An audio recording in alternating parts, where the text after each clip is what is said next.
So this is company valuations and private equity. My name's Ken Boyd, and I wanted to start with a question. Does anybody know who Phillip Elliott is? Is that a familiar name to one person? Okay. Just one? So Phillip Elliott happens to be the 38th richest person in the U.S. That's a Forbes estimate of just how wealthy he is. Stock, real estate, railroad business, owns stakes in the LA Clippers, LA Kings, and Staples Center. And one of the reasons you've never heard of him is he's a recluse. He's only given 2 or 3 interviews in 40 years. Small town guy from Russell, Kansas. This is one of my favorite stories in business, and the reason I start with it is it's about 2 things. It's about people reacting under heavy pressure, and it's about adapting. Reacting under heavy pressure and adapting, and it has everything to do with the subject of this talk. So one of the first things he did was, if you look in the top left, he was in the oil business. He had an oil well in Wyoming. Starting in business, and an oil rig supervisor called him and says, one of your oil wells is on fire, and if we don't put it out, you're going to lose everything, because all the oil that we've discovered, all the proven reserves, are going to just burn. Now, what would your reaction be?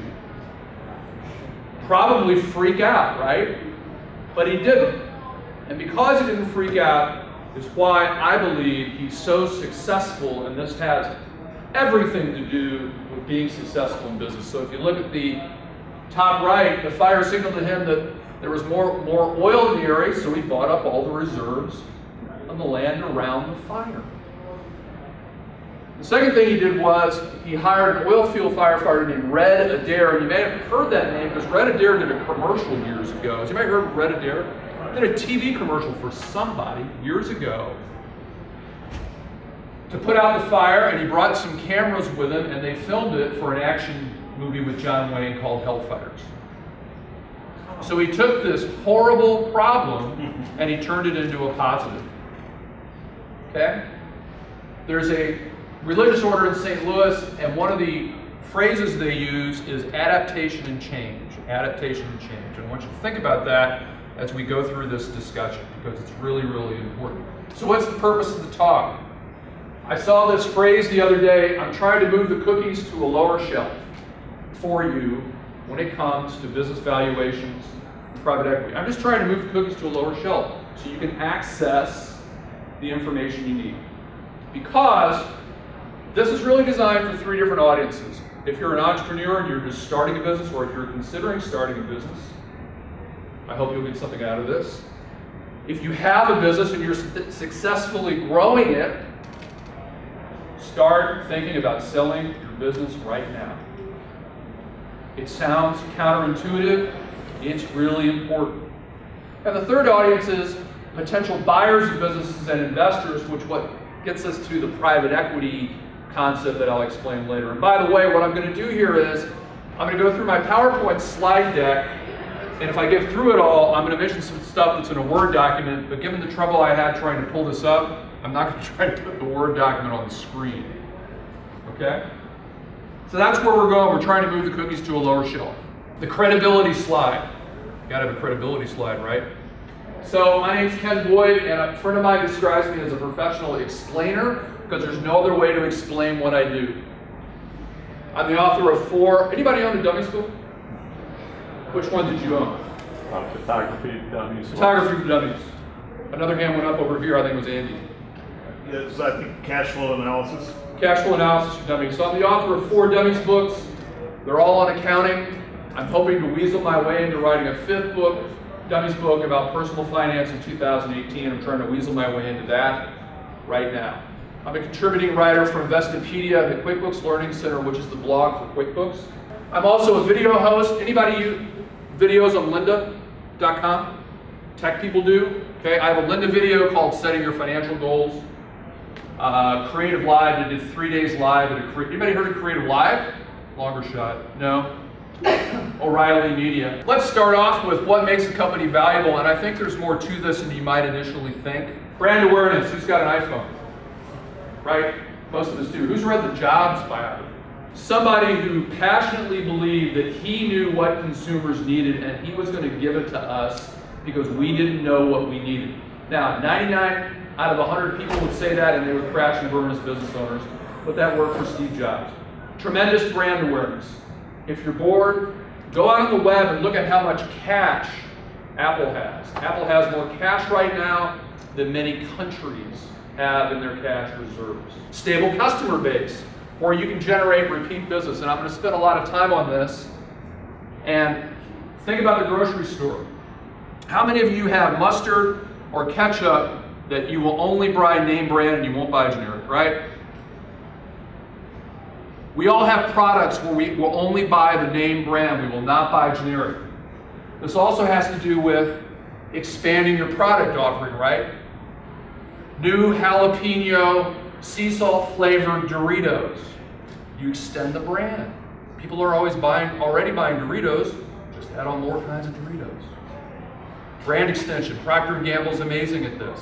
Recipe or a secret sauce. Saw this statistic today. Has anybody read James Patterson book?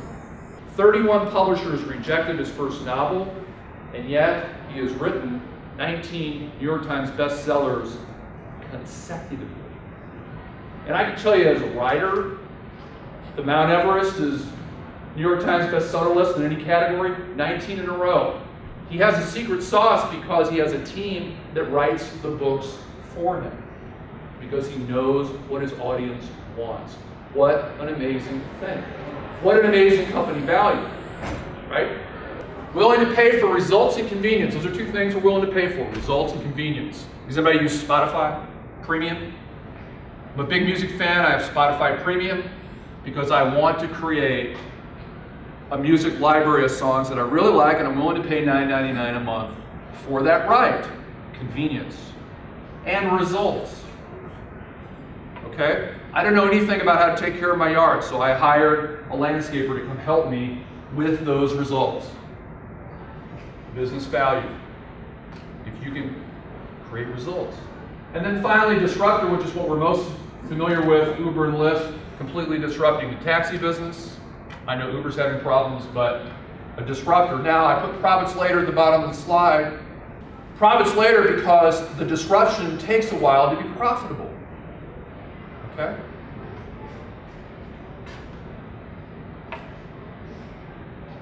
To get a little bean countery and accounting geekiness, value really relates to earnings and cash flow. Generates sales and profit. Most valuations are based on some derivation of sales, profit, and cash flow.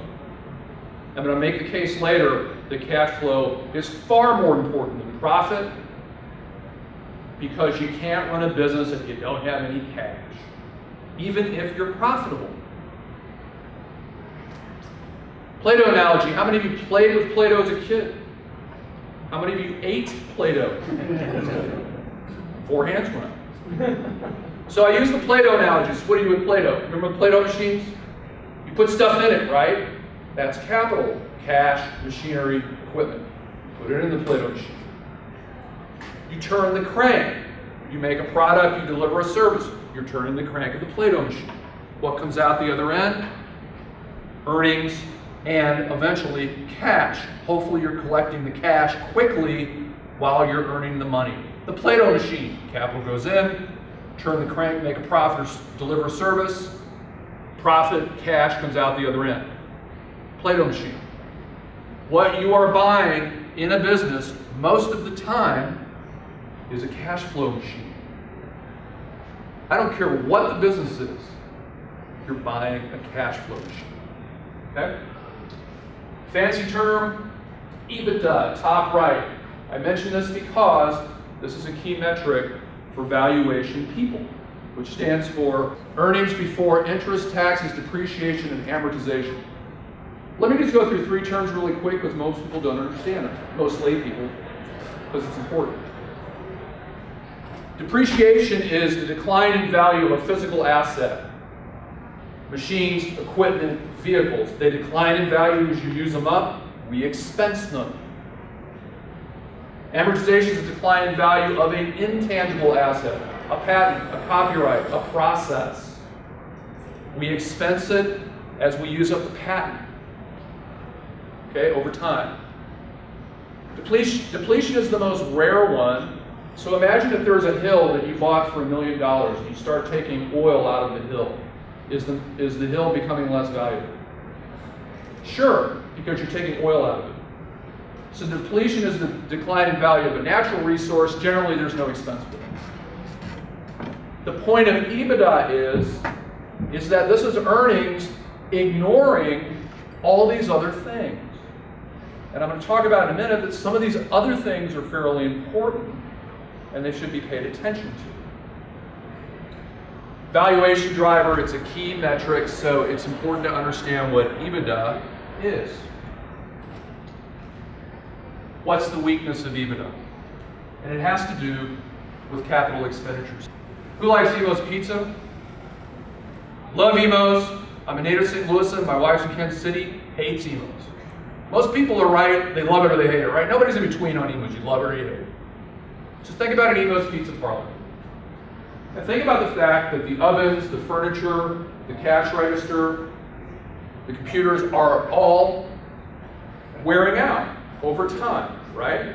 At some point we have to repair equipment, we have to fix the oven, maintain it, we have to have the plumber come in and fix the plumbing and upgrade it. We're going from 300 pizzas to 500 pizzas a day. We need bigger ovens that can handle more capacity.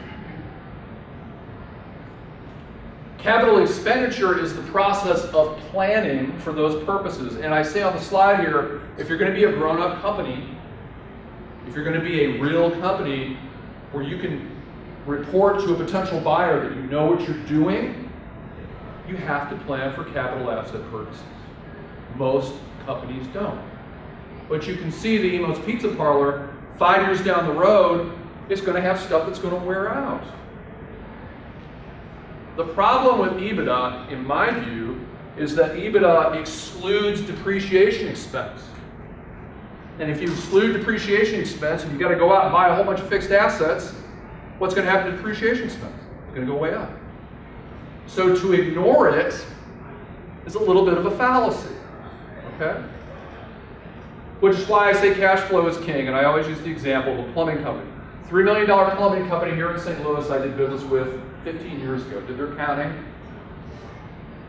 We all use plumbing. And when our plumbing goes out, isn't it sort of urgent that we go find it? We're not going to put it off, right? We all need it. You can stand on a street corner and you have business falling out of the sky. If you're a plumber, it seems pretty basic, right? It's a $3 million business doing residential plumbing, but they made a mistake. They worked on a commercial plumbing job and they weren't in the business of commercial plumbing. And they ended up losing money. And when they lost money, they lost cash. The result was that a $3 million company selling a product, a service that we all need, was constantly struggling for cash. They were constantly short cash. They were so short cash that when I took the check they gave me, and I went to Commercial Bank in Westport and I tried to cash it, it's like the whole bank came to a stop. Managers came out, you know. Constantly short cash. The company had ended up selling themselves. Profitable company, didn't have enough cash stock. Couldn't meet payroll. Okay. Cash flow is king. In my view, cash flow is king. Now these metrics relate to a lot of tech companies. You will see these metrics particularly with tech companies. Customer acquisition costs, the costs associated in convincing a customer to buy your product or service. Had a tree service company knock on my door a couple weeks ago. I never answer my front door. I always go out the side door and I pretend I'm on the phone and I look at who's at my front door because I don't want to just answer my door for some guy I don't want to talk to. And it's a guy in a truck and I go, oh, can I help you? I was out back. And he said, yeah, I noticed that this tree in your front yard is dying, and it was. Here's my card, we can take down your tree because we're working on a job right down the street. Pretty good customer acquisition strategy, right? It doesn't cost him a dime, and we've all experienced this, to go around the neighborhood where you're already working and look for business. It's pretty cheap, right? It didn't cost him anything to come to knock on my door. So customer acquisition cost is important. Monthly recurring revenue, income that companies can reliably anticipate every 30 days. Now, in the wonderful world of tech, we used to think, oh, I'll just advertise on my website. But the problem in that business has been that the Facebook, Googles, and Amazons of the world are where all the advertising dollars go. How many of you have ad blockers? 20% of ads on the internet are blocked. I don't have ads on my site. Can't make any money with ads. You just can't. So that is not a strategy for most online businesses because all the business is going to these people. Okay? Churn rate, the percentage of subscribers to a service that are discontinuing their subscriptions within a given time period. ESPN, unfortunately, is the best example of this. The majority, the biggest percentage of your monthly cable bill goes to ESPN. What does ESPN stand for? For the wins. Anyone know? Yes? Entertainment, sports, programming network? I don't know. Yes! All right. The Entertainment Sports Programming Network, they used to say it for the first 5 or 6 years when you and I were watching it when it first started, right? Entertainment Sports Programming Network. Okay? ESPN is bleeding like you can't believe. Now they're still really profitable. They are bleeding subscribers, something like 7 million in the last year. Subscription base is going away. Subscriptions is also a very tough way to make, another tough way to make a living online because they pay for the first month, but will they pay for the next month? Okay? So online we went from, oh, I'll sell ads, doesn't work too well. Oh, I'll have subscribers, pretty tough way to make a living. So the game is, in any business, is keeping the customers you have, limiting turnover, which limits the cost to replace customers. So what do I do to enhance the value of my company if I've already got one? And this also applies if you haven't started a business and you're trying to come up with a business plan. By the way, there is some great software you can go for a couple $100 online at Office Depot and get great business plan writing software. Do 3 to 5 years of financials, you just plug in the numbers and spit it all out, it's great. If you need business plan software, great stuff. So how can we enhance the value? Adding a new product line, I already mentioned. Disruption, I already mentioned. A unique product or service. This gets to patents and IP. Please have in the back of your mind, if you're coming up with a unique product service offering, it's worth it to have a conversation with an attorney about a couple things. Number one, is what I've created unique or not? And number two, if it is unique, should I invest the money to get some sort of intellectual property protection? And then the last one is really the kicker. If you get intellectual property protection, you're going to have to pay to defend your patent to keep your patent. I had a conversation with a brother, a good friend of mine, on the phone. I was walking my dog, asking him for advice on business.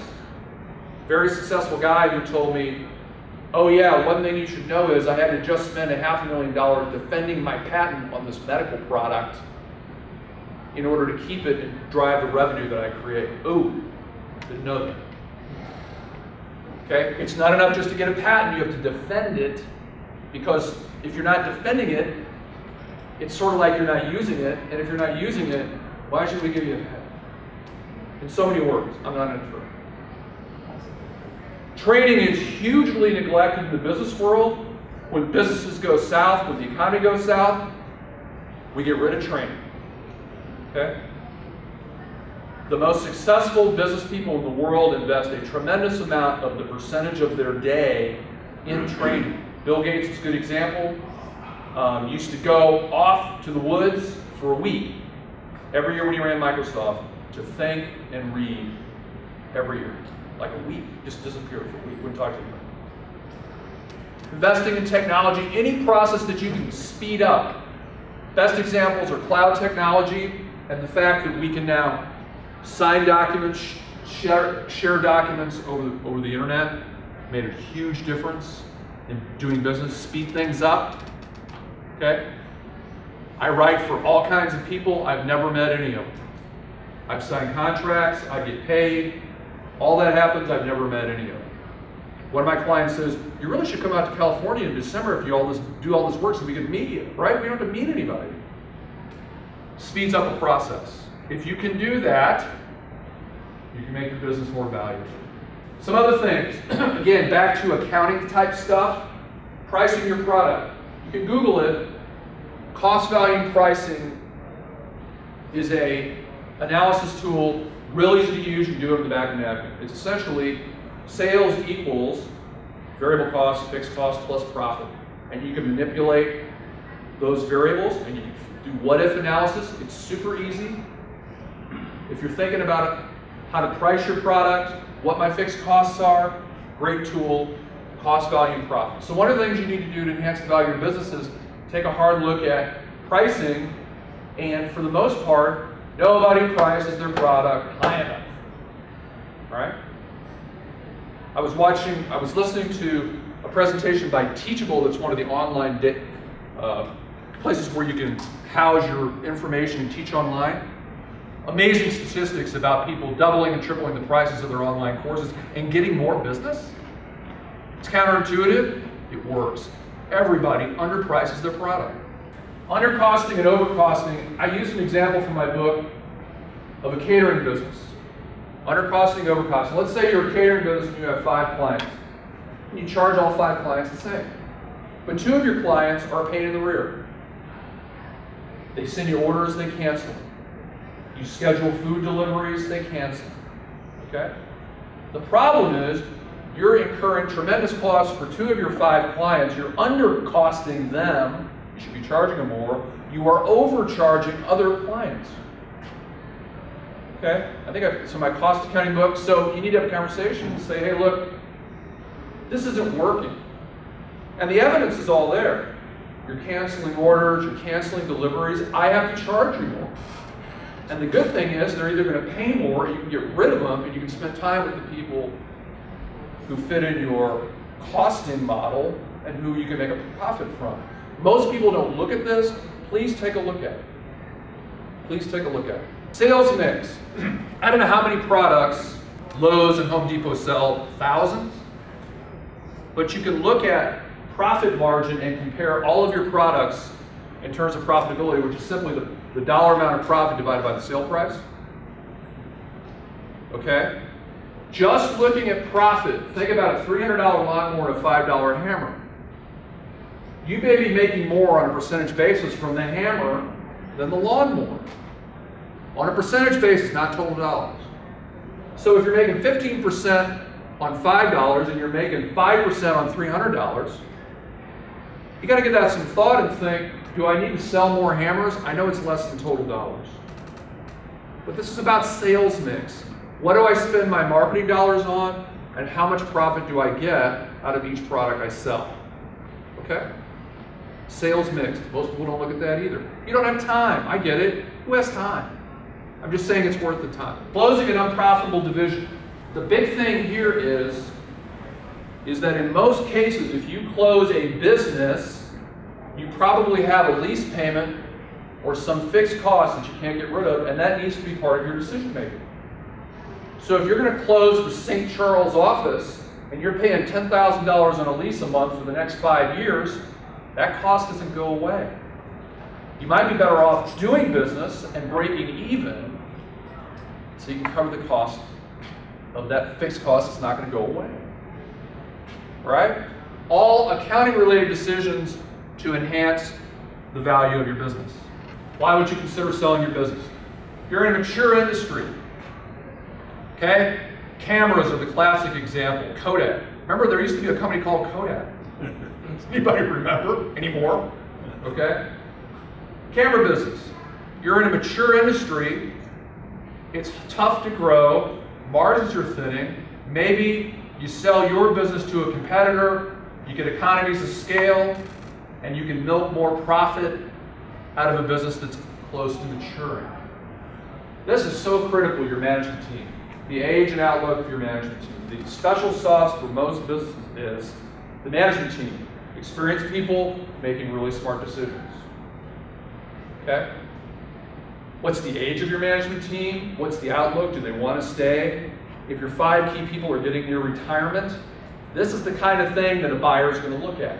And obviously you can put incentives in place to get them to stay, but your management team is critical. Maybe the biggest reason of all is you need capital to grow. That plumbing example, that guy needed capital. He needed cash to pay his payroll. And he didn't need a whole lot. It was only about 10% of his revenue every month, but he couldn't operate without it. So you need cash, so you consider a sale. We've made finance incredibly complicated. But you know, when you boil it down, there's only two ways to raise money to run your business. You're going to either sell equity, which is ownership, or issue debt. End of story. That's it. Everything else is a derivation of that. Just about everything else. Okay? Those are your choices.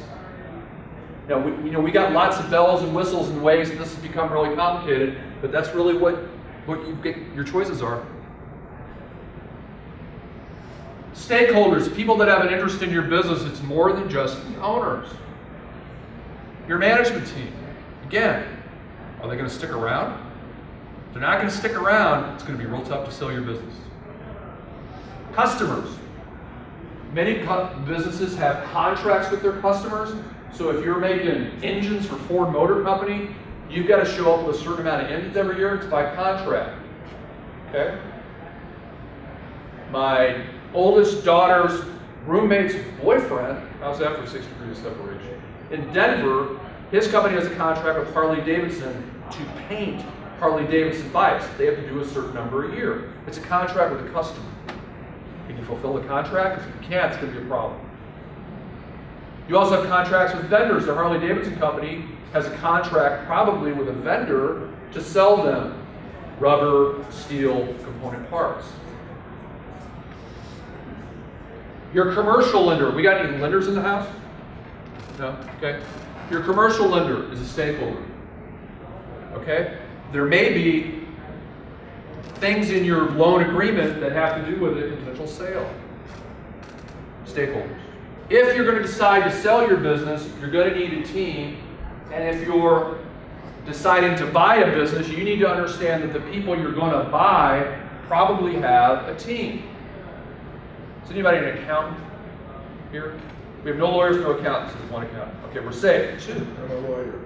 A lawyer. We have one of each. Okay. A CVA is a hybrid of, it's like a CPA, Certified Valuation. It's what these folks do, and they take an exam. So we have appraisers that appraise the value of companies. They basically take the 10,000-foot things that I'm talking about, and they go really, really deep to the point that they may end up testifying in court if there's a dispute. And this is really serious stuff. So you may need an appraiser. A CPA to handle the tax impact. I won't get to it, but you can buy a whole business, or you can just buy some of the assets in the business. An asset sale, some of the assets, one company division, versus an equity sale where you buy the whole thing. Different tax treatment, different legal issues. Okay? An attorney, just like a CPA, you need an attorney. Investment banker. Now, the investment banker's job in most cases is to put a value on the business based on industry conditions, recent transactions. I'll get to some of that a little bit later. This is the person who's going to tag a value on the business.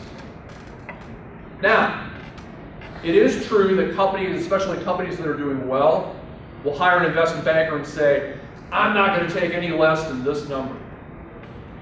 Happened to a guy I know about 3 years ago, and somebody showed up and they paid that number. They sold the business. And the number they paid was way above what an investment banker would normally come up with. Again, most valuations are based on a multiple of annual sales or EBITDA. 5 times annual sales, 3 times EBITDA or earnings. All right? So if you're thinking about this, most of the time it's a multiple of one of those two numbers.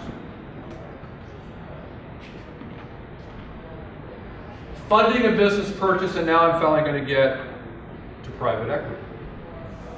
How do I fund a business purchase?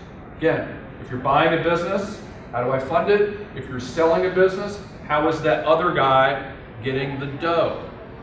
Bootstrap, personal funds, mortgage on your house, leverage your retirement plan. Bootstrap. Pretty simple. Commercial loan. Commercial banker's going to ask you for collateral, a lot of it, and proven success in the industry. And I have 2 examples here. The first is, I met a commercial loan officer years ago who had done tons of loans to restaurants. And he said, when somebody comes to me for a loan, the first thing I look at is their menu. Because I know if I look at the menu, what they serve and what the price is, I can tell if they know what they're doing. Because I've been at it for so long. Okay? 3 brothers in the pizza shop. I worked with 3 brothers in 2003 or 4. 2 of them sold envelopes. One of them was a golf pro, and they wanted to buy a pizza shop. I'm not sure what envelope selling and teaching people golf had to do with pizza. Not surprisingly, they couldn't get a commercial loan. Why? They didn't have any industry experience. They bought it anyway. Turned it worked out fairly. It kind of worked out, thank God, because none of them had any experience. They bought a franchise. Employee stock ownership plan, or an ESOP. This is where, as an investment, employees, usually managers, put money into a retirement plan that is designed to eventually buy the business. Many times this doesn't work out. And it doesn't work out because there's not enough time for people to invest enough money to pay the owner when he wants to leave. If you're thinking about this, start it later tonight. It takes a long, long time. And then we get to private equity. Investors, sometimes they're individuals, sometimes they're funds, groups of investors who invest directly into private companies. Now make a distinction between private companies and publicly traded companies that offer stock to the public. They get registered with the SEC. I'm not talking about that. This is the big thing you need to know. This is a long-term investment. The investors are required to leave the money in for 8 to 10 years, with the idea that the first 3 to 5 years, you're investing the money, you're managing the business, you're fixing things, and 6 to 10 years, you're taking the profit out, getting your original investment in the profit. You make improvements to increase the value. And there is a due diligence process if you want to go through this. And you need an expert to help you with it. So what's going to happen is you get an expert, the expert helps you put data together, the data goes out to private equity companies, and then if they decide they want to know more about your business, you sign an agreement, non-disclosure, then they come in and they do all kinds of due diligence. And I'll get to that later if I can. Okay? Because they do so much due diligence, you have got to have your act together. You have to be a grown-up company. Private equity firms don't buy companies that aren't grown-ups. It's not meant to be insulting. It's just, you need to know this. I'm trying to put the cookies on the lower shelf for you. You got to have your act together, or you have no shot at getting a private equity investor. Issues that can derail a process. Divorce is a big one.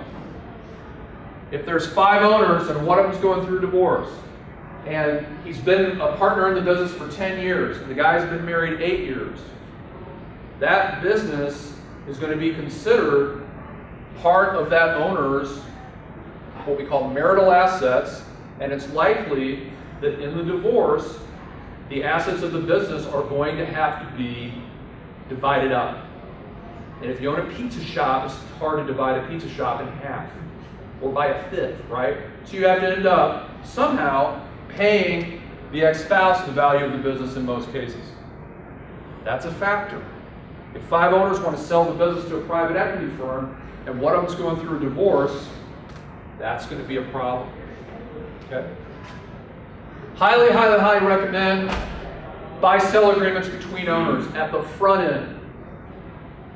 Let's agree that if we all get mad at each other and we don't want to be in business anymore, how we're going to value the business. Specifically, what's the formula we're going to use to value the business? So that if one of us wants to leave and one guy owns 20%, how do we pay that guy off? Is it a multiple sales, multiple earnings, whatever? Decide this at the front end before you're screaming at each other. Because that happens. We're all human beings. Poor credit can derail a purchase. Okay, if the buyer can't get the dough. Incomplete record keeping. Again, a grown-up company, you got to have complete record keeping. Very basic level, you got to separate business and personal transactions. You got to reconcile your bank accounts. You got to get on a system like QuickBooks or something, some type of software to actually close your books, produce financials, okay? If you don't, and this commonly happens where somebody wants to sell the business and now they're going to do 3 years of reconciling the cash account. Okay, really, really tough. Happens all the time, but it's really tough. I want to take a moment, I want to define what an audit is, because it may be the case, if your company is of any size, that you're going to be asked to have an audit done on your books if you haven't already. And usually an audit's 3 years, and usually over 3 years. Here's what an audit is not. An audit is not designed to detect fraud. An audit is simply designed to determine whether or not your financial statements are materially correct. Doesn't mean they're perfect. Are they materially correct? So, warning, at some point, you may have to get an audit performed to give the buyer comfort level about your business. Just a friendly reminder. Preparing for due diligence, even if you're just starting out. A written procedures manual. This gets neglected even by big companies. So what I have on the slide is document what you do and why you do it for a couple of reasons. It's a great training tool. So if the accounts payable person leaves and we hire a new accounts payable person, here's how we do everything. It avoids confusion. How do we do accounts payable again? What if somebody's not, paid 9 days late? It's in the manual. I use invoices as an example. It's really important. A lot of people fall behind because they don't invoice. Have a written system for how you invoice. Here's the computer system we use. Here's when we send the invoice. Here's where all the customer information is. It's standardized. Okay? Segregation of duties. Make sure that you've separated who has custody over assets, the checkbook for cash. Authorized to move cash, we can write a check.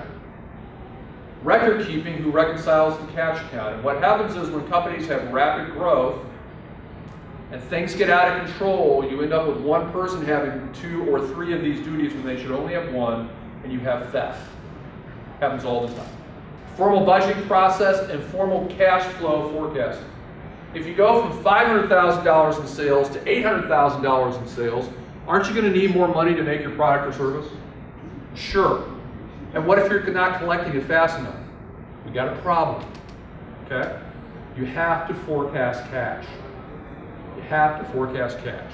In addition to the CapEx. And the result of all this is that by the end, you're a grown-up company. And you can find a buyer. That's all I got. Accounting Accidentally is my website. It's the easiest way to find me. That's my email address if you want the slide deck.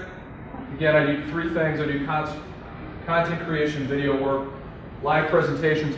Ken@stltest.net is my email. Anything else? Thank you for coming. I appreciate it.